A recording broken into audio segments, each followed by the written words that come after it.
Hey, welcome back to the channel. I'm playing Minecraft right now, and today we've got some intense Reddit wedding stories. Stress, drama, and moments that should have been happy but weren't. Alright, let's jump into the first one.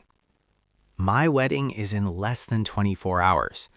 I'm the groom, and somehow, despite trying my hardest, I'm sitting alone in my house with no family around me, no one to talk to, and everything going wrong at the same time. I grew up in a violent, abusive household.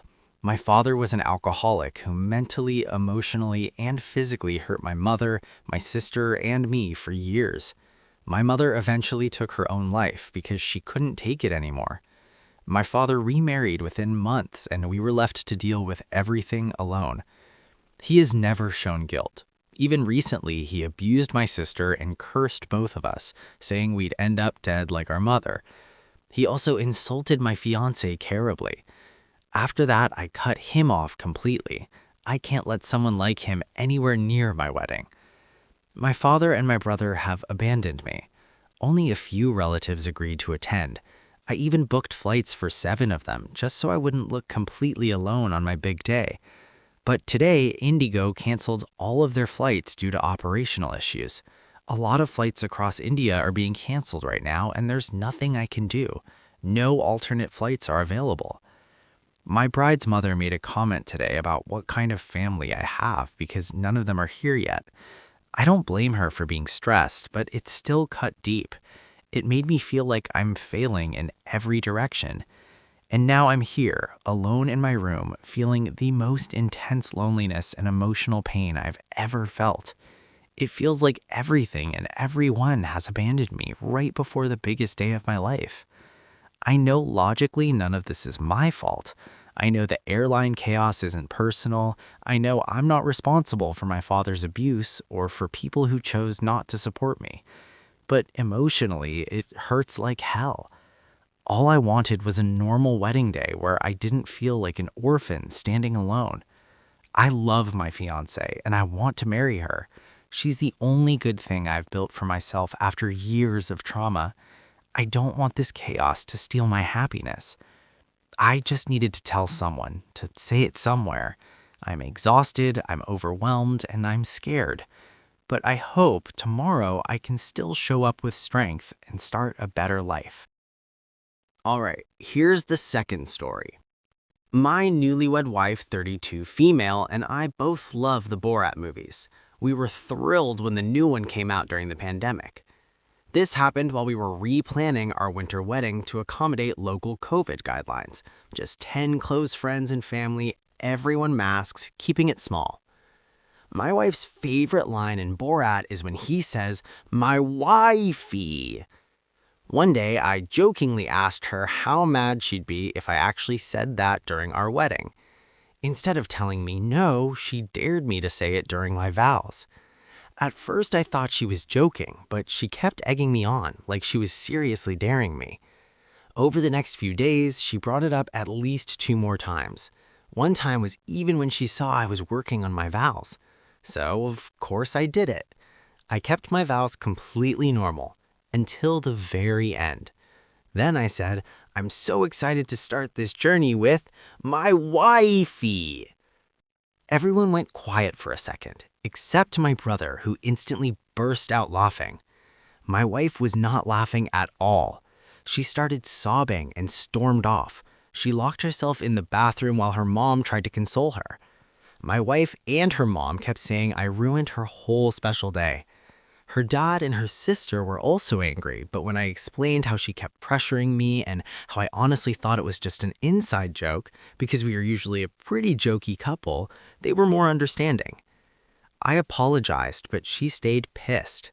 Suffice to say, the wedding ended on a sour note. She stayed with her parents while I went back to our apartment. I really thought I was going to make her laugh and make the day memorable, but clearly I misread it. All right, here's the third story. I just got married last week. My wife and I are both in our 30s.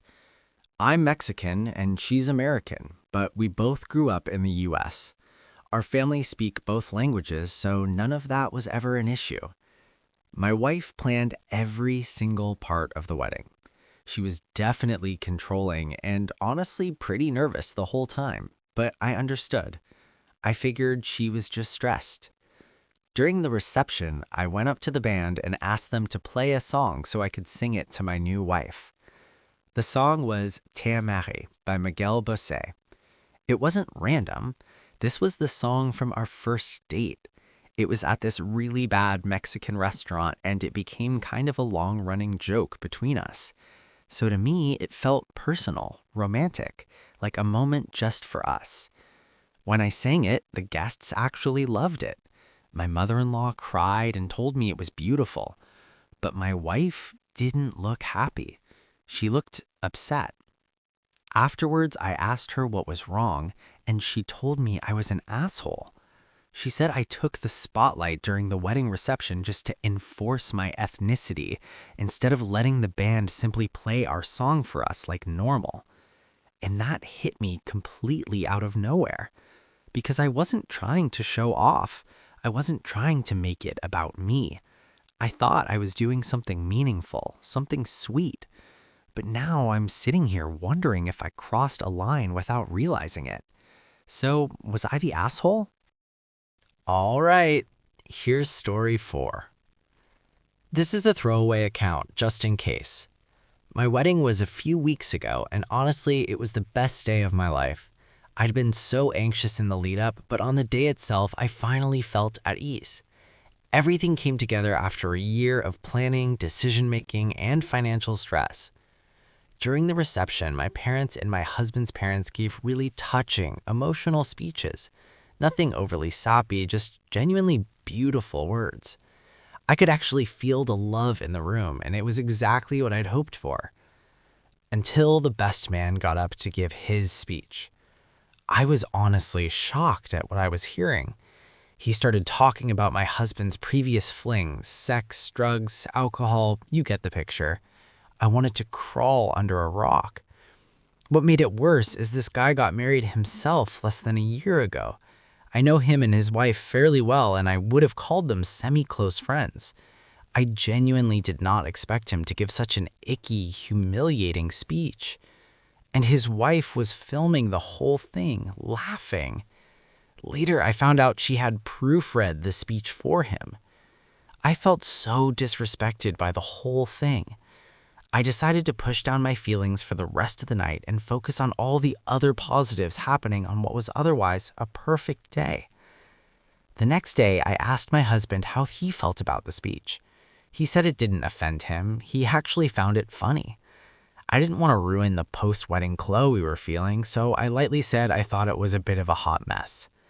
Now, a few weeks later, I'm back at work, and I guess I'm experiencing the post-wedding blues. I've been reflecting on how beautiful and perfect everything was, apart from that damn speech which made me feel so embarrassed and honestly hurt. Part of me wants to never invite the best man and his wife to our house again.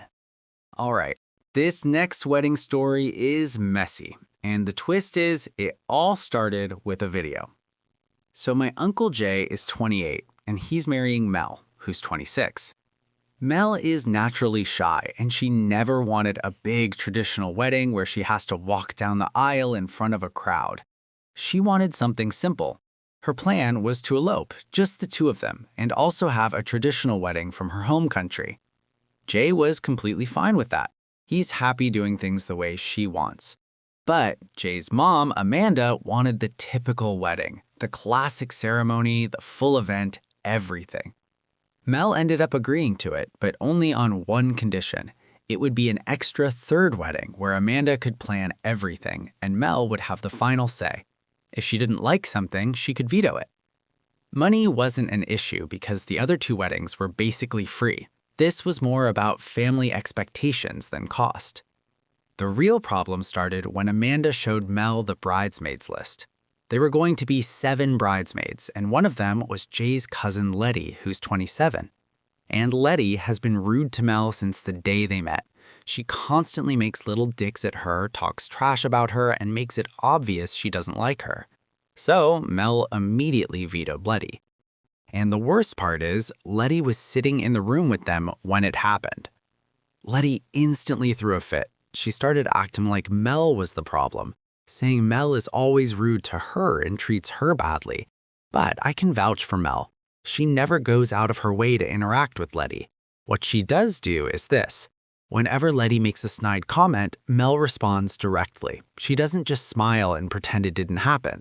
So I get how, to someone who doesn't know the full situation, it might look like Mel is being hostile, but to everyone in the family, it's obvious.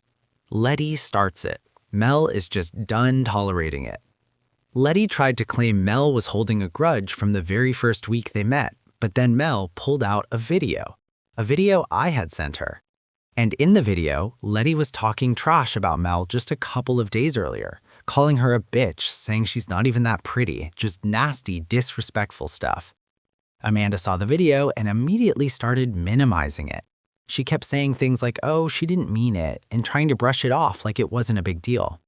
And at that point, I think Mel had finally had enough, because everyone in the family knows how Letty treats her, but nobody takes it seriously. They only half-heartedly tell Letty to stop, and then they turn around and pressure Mel to ignore it and not take it personally. So Mel calmly said she was sorry, but Amanda's version of the wedding was off. She was still going to marry Jay in the two originally planned ways. But she wasn't doing the third wedding anymore. She didn't yell, she wasn't rude, she said it politely, like she always does. But Amanda started crying, Letty started screaming at everyone, and other family members started saying Mel should learn how to take a joke. A few days later, I admitted that I was the one who sent Mel the video. And now some family members are mad at me for getting involved. Letty won't talk to me because she says I'm a snitch, but honestly, I don't even like her anyway. The only part that really gets to me is that Amanda is upset. So now I'm sitting here wondering, was I the asshole for sending that video? All right, that's gonna do it for today's wedding stories. Let me know in the comments which story shocked you the most and if you want another episode with even crazier wedding drama. If you want to read the original posts, I'll leave the links in the description. And if you enjoyed the video, don't forget to hit the like button, subscribe, and turn on notifications so you don't miss the next one. Thanks for watching, and I'll see you in the next video.